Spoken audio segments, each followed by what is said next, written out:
Hey everyone, welcome back to another video. And so in this video, I wanted to share out 24 things that I've learned in my 24 years of life that has helped improve my life in any ways, change my mindset, or set me on a path that I believe is heading in the right direction, whatever that means. But yeah, so if you're interested in that, stick around and let's get to it. I'm gonna do this transition, but what's up? Welcome back. So the way I've organized this is there is 3 sections that I've categorized my life in, and that is health, wealth, as well as wisdom, or things that are more in a philosophical manner that has helped push a spiritual or emotional journey. And so I'm just gonna try to rapid fire through these, so let's get to it. Starting off, number 1 in the health category is fiber is important. I feel like my knowledge of I'm not a dietitian or anything, but my knowledge about diet has all come from being a competitive swimmer back in the days. And what I've learned is that the more you can eat foods that haven't been super processed, or they're just the actual food you'd see in nature, the better it is for you. And the reason for that is fiber hasn't been stripped away from it. And fiber is a super key component in improving your digestive health, improving your metabolism, and giving you long sustaining energy that doesn't lead to any dips or crash. Number 2, put yourself first and prioritizing headspace. Headspace is everything in my life. I feel like if you're in the right zone, if you're in the right mood, it allows you to bring forth an energy to show up for your friends, to do your work a little bit more fulfilling and be more productive. Rather than saying like, I'm gonna study all weekend, I really only need to study for 2-4 hours of focused work. And I generally spend a lot of my mornings getting myself to a good headspace, whether that's finding a morning routine that puts me in a nice productive spirit, or going on a walk, meditation, something to focus and collect my mind. Number 3, soleus push-ups. Soleus push-ups was first introduced to me when I was listening to the Andrew Huberman podcast. He's a neuroscience professor at Stanford, and he was sharing out some studies that was conducted at the University of Houston, where this calf muscle called the soleus is often not exercised enough, but it's meant to be able to kind of expand and contract many times. And some benefits of doing soleus push-ups is improving your metabolism, lowering your blood sugar, as well as potentially preventing type 2 diabetes. And what a soleus push-up is when you're sitting on a chair with your legs in a 90-degree, feet are flat, and then the push-up portion is when you lift your heel all the way up, stretching kind of that calf muscle and keeping your toes planted on the ground, and then coming back down. And just doing high repetitions of this whenever you're sitting. And so this is super easy to do if you're a student, if you work remote, or if you find yourself not getting a lot of walking or exercise in your day. It's something that you can just implement whenever you're basically sitting. Number 4 kind of builds off of the soleus push-ups. If possible, walking more is an amazing thing to do. Walking has become a new love I have of whenever I do have a break in between meals, right in the morning before I get to work. Walking kind of resets and helps bring a clarity, a sense of mind, and gets that little absorption of vitamin D whenever you're outside. Number 5, value your alone time. I feel that most of our days are always packed. Our schedules are packed with events from school, work, and friends, that whenever we do find an evening to ourselves, it's always kind of like, oh, this is weird. I should probably fill this time up. And more recently, I realized that I actually really enjoyed those little pockets of free space, and I try to keep it free because within my alone time, I'm able to further develop myself on an emotional, internal level, spiritually, or just it's nice to sometimes like watch Netflix or play some games and just relax for a few days. And so all of this kind of reminds me of something I heard recently, which is people love to the level they love themselves. People communicate to the level of their self-awareness, and people behave to the level of their healed trauma. Number 6, to kind of cap off the health section, is your physical environment correlates so strongly with your mental state. I found that having a clean room, clean kitchen, or a nice desk that's cleared off of items has helped me stay much more focused and limited a lot of distractions. All right, so now we're in the wealth section. So the way that I calculate wealth, or that I view wealth in my life, is anything that we have and that we can give. And so generally that is time, energy, and money. And so for number 1, relates more closely with the money side of things, but it's to find ways to really build and grow your wealth via asset classes. Assets could be real estate, it could be stocks, it could be crypto, it could be anything that you believe to have an appreciating value.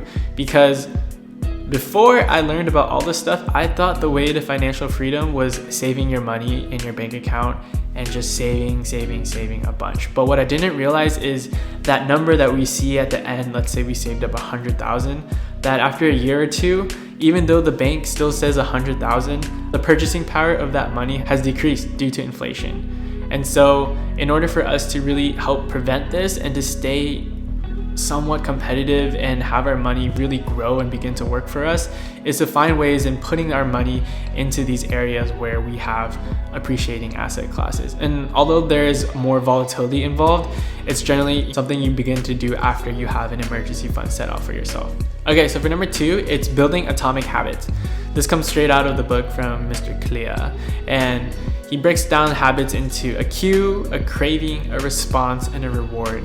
And understanding those has helped me identify any bad habits that I have, as well as implementing steps to create and maintain new habits. Also, another cool point that he brought up was this idea of voting for an identity.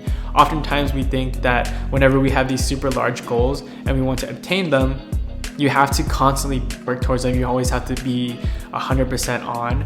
But the idea of voting for an identity is, as long as the majority of your actions speak to who you want to be as your future, you're getting there and it's good enough progress, and you don't have to be perfect because no one's perfect.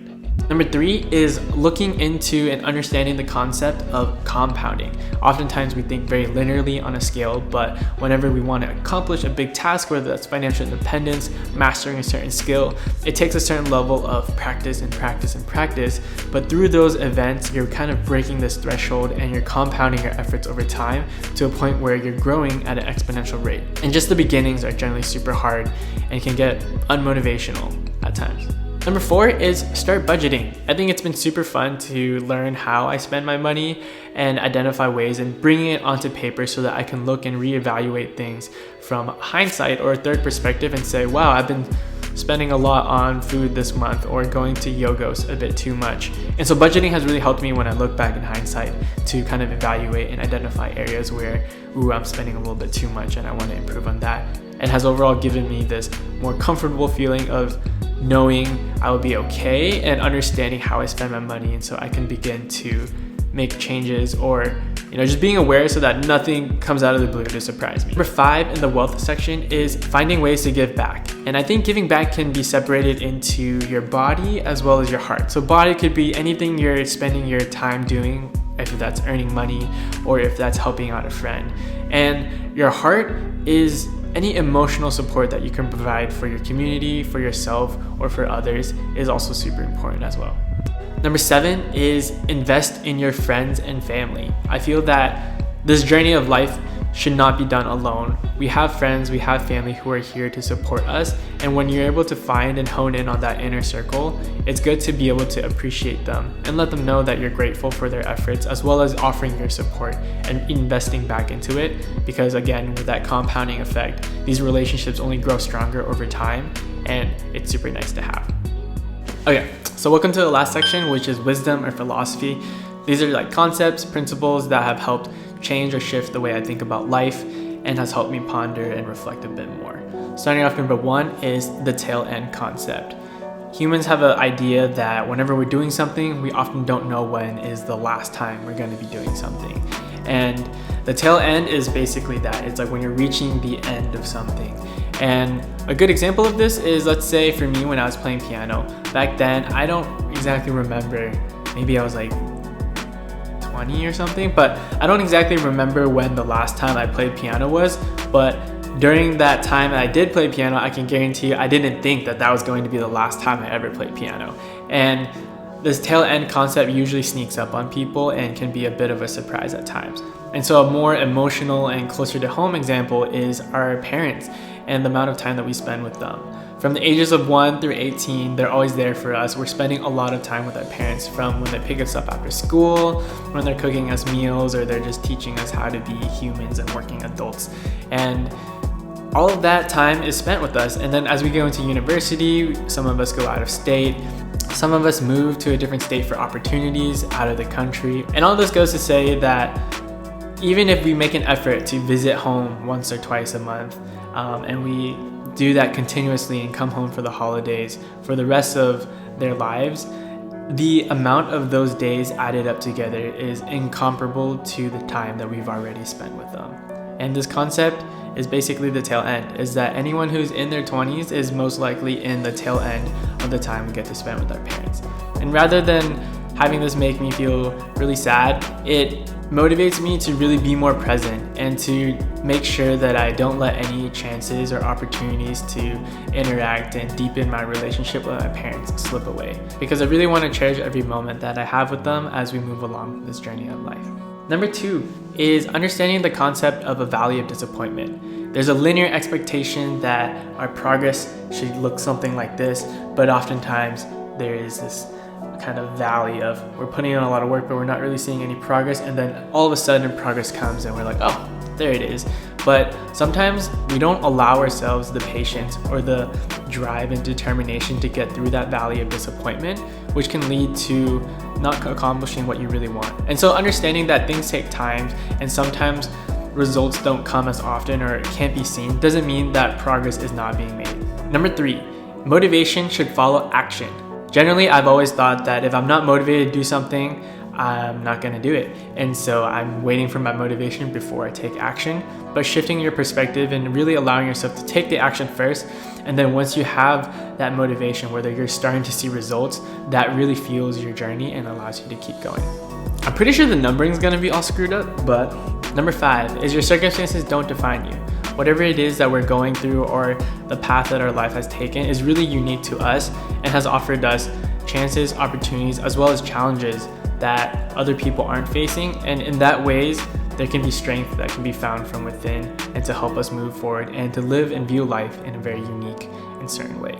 Number 6, consistency is key for almost anything you want to do, whether that is improving your lifestyle, starting a YouTube channel, developing your career. Being able to be consistent and keeping yourself in line, being disciplined, is the most important thing in order for any progress to occur. Number 7, spotlight effect. Not everything is about you, and there's often this perception that a lot of eyes and attention are on you, when in reality everyone is busy being in their own spotlight and living their own lives, that there's not that much attention that's coming to you and the pressure isn't really there, but it's often made up in our minds. Number 8, languages can open up new worlds. I think ever since I've started diving deeper into learning Mandarin and Diju, it has opened up an entirely new world in terms of entertainment I can consume, music I understand, as well as people I can meet and interact with. Number 9 is taking ownership of our situations and identifying any advantages we have. Something that really helped me realize this was, as a student, you have access to a lot of resources and career fairs, which graduating now, there's not really that chance to be engaged and get up front with any employers or recruiters as easily as a career fair might have. And so those opportunities can be dreadful at times because the lines are long, there's a lot of competition there. But in retrospect, if you think about the number of online applicants that you would have to compete with if you were to just apply online, being able to go to a career fair really sets yourself up to get seen and gives visibility to your resume. And so career fairs are a super amazing way to kind of get your foot into the door, and that could be an advantage of a situation that you might have. Number 9 is do things that help get you more accustomed with being uncomfortable.